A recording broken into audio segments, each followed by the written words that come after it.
So, ayan na po ang ating homemade takoyaki. O, diba? Oishiso.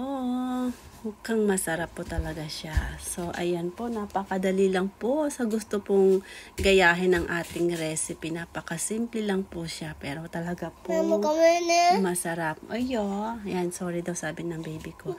So, alam nyo ba ang ginawa ko? So, dahil nga sa matagal-tagal din ako hindi nakapagluto ng takoyaki. So, after nyan is namili lang po ako cabbage na kinat ko lang ng maliit lang po siya. Then, takoyaki at powder, then taco or octopus na maliliit lang din po yung hiwa.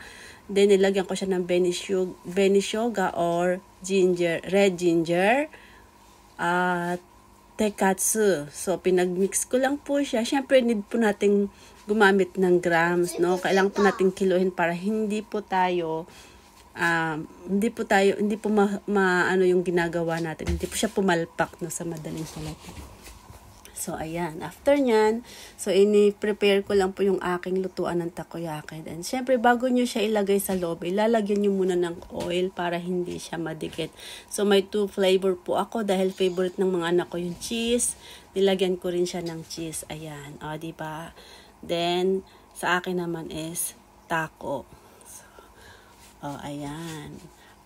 Actually, nag-isip ako ano ba lulutuin ko, okonomiyaki or takoyaki. So, takoyaki po is medyo maano siya, mas madali pong lutuin yung okonomiyaki kasi siya nga po this is ganyan po siya, no, masyado po siyang matrabaho pero masarap po talaga siya.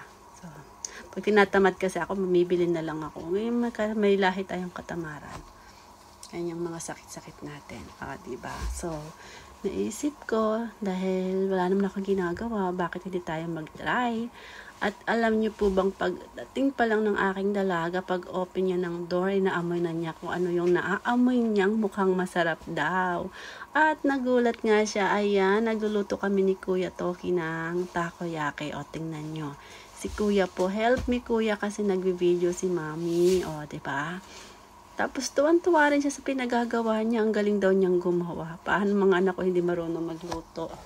So, nang nagawa niya yan, ay ayan, tuwan-tuwa po siya. Diba? So, yung ginawa ko po is 300 grams of takoyaki powder. No? At syempre pala, wag mong kalimutan na lalagyan po siya natin ng tubig. So, 300 grams of water. Nakalimutan ko rin sabihin, may itlog pala siya. So, ang 100 grams is isang itlog, then 300 ml of water. So, kaya dahil 300 grams siya, 3 itlog din po yung nilagay ko. Tsaka 900 ml of water. So, yun po. Para hindi po siya matigas. Malambot po siya kapag niluto.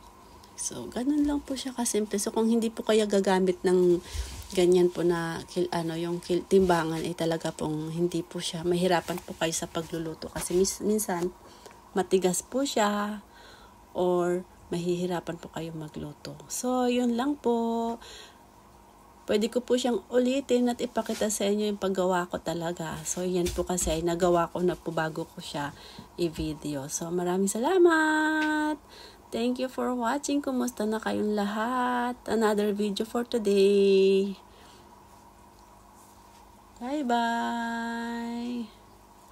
Kain na kayo ng takoyaki. Diba? Luto na po siya. Yun lang po.